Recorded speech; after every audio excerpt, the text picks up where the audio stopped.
I'm not good at this. Maybe we could just be friends. Well, it means a perfect union of opposites. It means wear some socks. I'm a disaster. Everyone's lost at 25. You're not. TV producer. Welcome to Nightlight Lock-In! Group sex Tuesdays and Fridays. Yeah, but, I am crying on the inside. All right, one day. The message of this film is that, unattractive, nebbish girls, they're good to have sex with for one night, but they're better to have friends for a lifetime. Well, duh. Yeah. Tell me something I don't know. I don't need a 90-minute movie to tell you that. But I think you can get that in a fortune cookie. But the movie cast Anne Hathaway as the nebbish girl? The unattractive nebbish girl? Yeah, they do. Yeah. Well, that's definitely Hollywood unattractive. She started her career by Hollywood that. is. They always pick a girl who's hot normally and go like, oh, she's the ugly one. You'd have to roll her around in mud to make her unattractive. The nebbishy, ugly girl. Well, even like when they tried in The Princess Diaries, where it's like, oh, look, she's all dressed down now and kind of homely. It's like, no, she's not. Yeah, that's what I'm saying. Her career is based on playing the ugly duckling that becomes a beautiful swan. So it's like, of course they were lazy. It's like, we need somebody like that. Who's available? When she's Anne Hathaway, she's going to be in the new Batman. All right, let's get her. She went to a special acting school where all they do is take down their hair and take their glasses off. That's all they do. I mean, of course they do that. I mean, what you expect they're going to do? It's easy to get a girl and dress her down than to get an ugly girl and bring George Lucas in and make her look pretty. When he gets done, she look like Jar Jar Binks. That poor girl is only going to have one movie, and that's it. Yeah, you come in and say, hey, you know what you did with Jar Jar Binks? With this chick, reverse that. Make her human. Do the opposite. Yeah, do the opposite. But, yeah, this movie is based on a novel. They make movies out of all these novels that I don't know. It was a romance. Well, don't get me wrong. It was a romantic story. It was not a romance novel. Is it like The Notebook? Or is it Nicholas Sparks?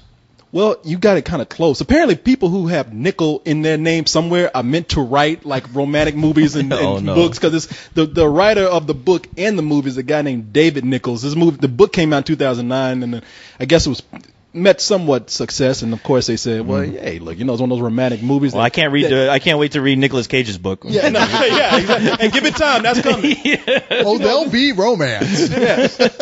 It'll be crazy. Exactly. It'll end with him. Give me a ring when that happens. Most romantic thing I saw all last year was watching Nicolas Cage get in a gunfight while having sex. That was some romantic shit. That's romantic. That's romance for him. That was romantic as fuck. Yeah, it's one of those romantic stories that chicks love, so they decide to make a movie out of it. And the movie's been getting not very good reviews. I got to tell you though, something about this film, it touched your heart. It touched me, man. It touched my heart. It touched you in your private place, your special place. Man, it fumbled me in a little bit.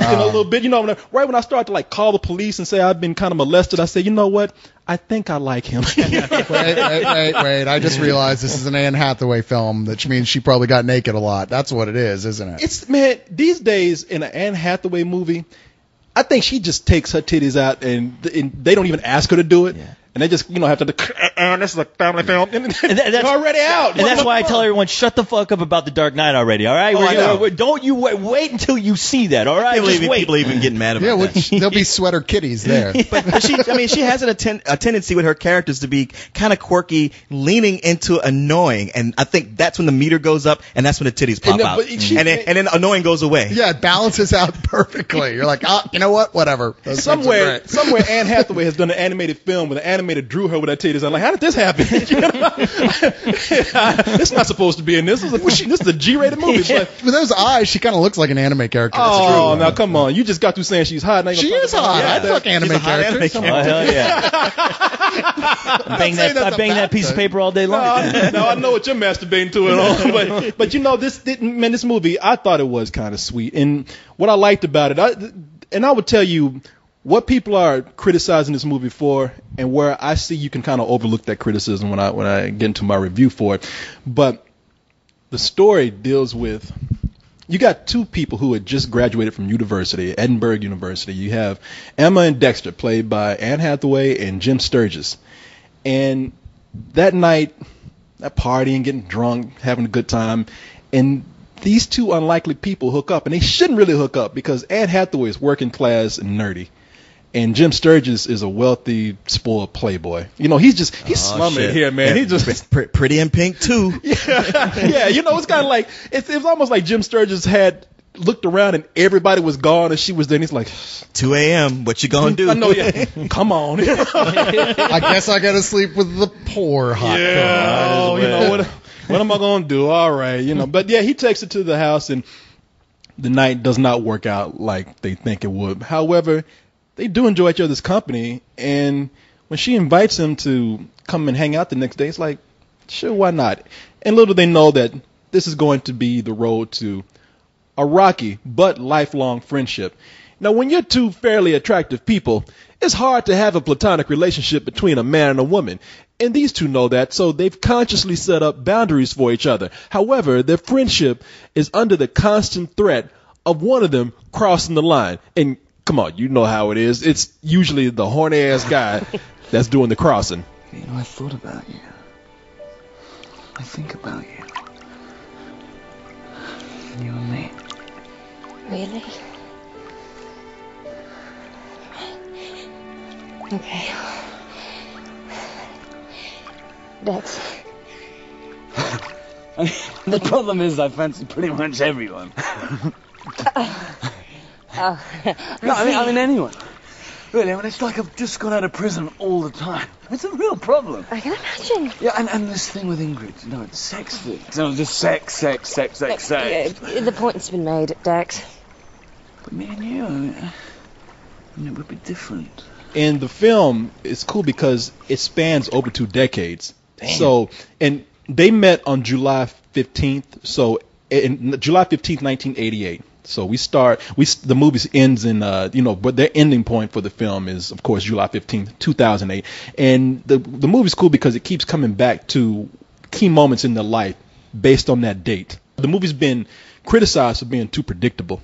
And it is. I mean, this is the kind of movie where, you know, Leon, I'm sure you've done this to me before, where I'll be telling you a story and you just sit up here looking at me telling me, I've heard it. I just keep talking. I just keep going. Yeah, I didn't want to say nothing. Yeah. This movie is kind of like that. You see everything that's going to happen. And I don't think that movie's trying to hide that. I think this movie exactly wants you to know these points of their life that are occurring. Well, how is that enjoyable to you, though? Because every time it starts to get bad, Anne Hathaway takes her shirt off. Kind of like, you know. And the older she gets, the more he enjoys it. She's getting older. There you go. As soon as her tits touch her belly button, I'm a bust a nut. Yeah. Oh, my God, yeah. Glad I asked. Right when I'm like, I see what's happening, she just, whoop, just raise her shirt real quick. Does she get naked, though? I'm interested again. Yeah, see, there's a point where. She does? Yeah, that's what I'm saying. There's a point where I swear they told her, don't take your clothes off, go ahead and keep your bra on. She just took it off anyway. Mm-hmm. Now, she covers them up and jumps in some water because her and Jim Sturgis are skinny dipping, but I'm sure she did that at home. I gotta let this shit breathe. You know? They CG'd into her arms. Because from what you're telling me, that's the only way I would stay in watching this movie. I was like, really? There's friends of mine who I'd never want to hear about their life stories because I just don't care. Well, no, you know what's cool about it? You got two actors here. You have two actors who are in their 20s right now, and they convincingly do age in the film. And the other thing, you see, that's why I don't think that this movie wants you to treat this like, oh, I want to be surprised at every turn. They want you to know that these things happen in relationships. But when something that's happening in their lives, that's a key moment where they could get into some real melodrama, they already say, okay, you know how this is going to work out. You know what follows this thing right here. We don't need to show you that. And they gloss over it. So it's kind of a quiet film, and I appreciated that about it. So by the time that we see these two characters reaching 19, 20 years later, I didn't feel like I was watching two actors trying to act old. It pulled Harry Potter or Brokeback Mountain on me, where these are good enough people that I bought their age, and they did it with minimum makeup too. So the movie just felt so long that you did feel like you were in there for 20 years. It did get to a point where you like, all right, shit, are they going to show me every fucking year? You know, it's like, hey, man, I can fill in the blanks, all right? You were looking forward to it if she kept taking her shirt off. You're like, come on, Eddie. The only selling point is her You do now, you do. You slipping, you know, come on. Yeah, I don't blame anybody for criticizing this for the predictability of it, because it is, and that is the biggest criticism that I can give the movie. Just not enough criticism that other critics have given it. I think it's sweet enough to see when these two people are working together. they're the heart of the film, and it got to me. I mean, I really enjoyed watching them. And the other thing, without giving away too much in the movie, is that there's a little bit of role reversal. The other thing about these characters spanning 2 decades is that in the beginning of the movie, they say, "This is where I want to be in life," and you see one person maybe achieving that, and the other person like, ain't no way in hell you're going to do that. And you see them mature and sort of do like a role reversal as time goes on. So Anne Hathaway becomes a man? Well, yes, how did you know? Well, she just grows a penis. That sucks. It's funny because that time period you're talking about, he starts out rich. Let's see. He would hit the oil crash, later the .com crash, and then the housing crash. Y2K, right? So what's up? He has to fight off the mutants. Yeah. And so those fortunes could change 2 or 3 times. Yeah, I'm not going to say anything, but there's a lot of I see when people say that there's this unpredictability in it. There's even predictability there, but not enough to really say, oh, okay, this person's life is going to take a turn for the worse here or the turn for the better because of this specific thing that's happening right here. I don't think it's that way. Well, Leon raises a good point, though, just out of curiosity mainly. Does it play with the historical events based on the various time periods that it's skipping across? And it does. See, that's the thing. That's odd that it chose 1988 to be set in if it's not going to play with the because history. it doesn't rely on those gimmicks. You get movies where they say, oh, it's 19 so-and-so. We want to just shove in your face every gadget and hit song from this period. Every fucking 80s song that you can imagine. Yeah, every fucking 80s song, everything. Oh, they got some people, have you used this thing called the internet? I don't have to send mail anymore by going to the mailbox. They don't What do is that you got there? It's called a Game Boy. Yeah. I have all my music in one box right here. No more jerking off to ASC2 pictures. CDs are the way of the future. Wow. No, they don't do any of that. You might hear a song from that time. It's not even like a song that was a huge hit. It was a song that you remember hearing, but it's not a song that was like, oh, remember this hit? It's not like those No Flock of Seagulls. Yeah. Hey, you remember this hit back in the day? Is that Freedom Rock? Yeah. No, it's nothing like that, man. I really have and again, this is just me. I'm not going to say people are wrong or even criticize their opinions. Personally, for me, I don't see like the harsh criticisms coming down in this movie. It did everything in such a subtle way, in a quiet way, that I appreciated it. There's some parts in the movie where it gets into a little bit of wackiness, and even then, that's a major distraction for this film. There's a part where Jim Sturgis is meeting this girl's family, and it literally turns into Meet the Parents. I mean, it turns into like a scene of slapstick physical comedy that it just stands out from a movie like this. Oh, sorry, I couldn't help myself. I had to hiss.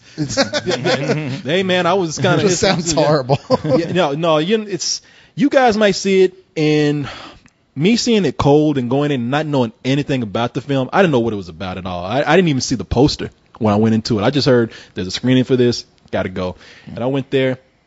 Problems, yeah, the movie has. Predictable, yeah, but sweet-natured and believable enough in the relationship that I give it a matinee.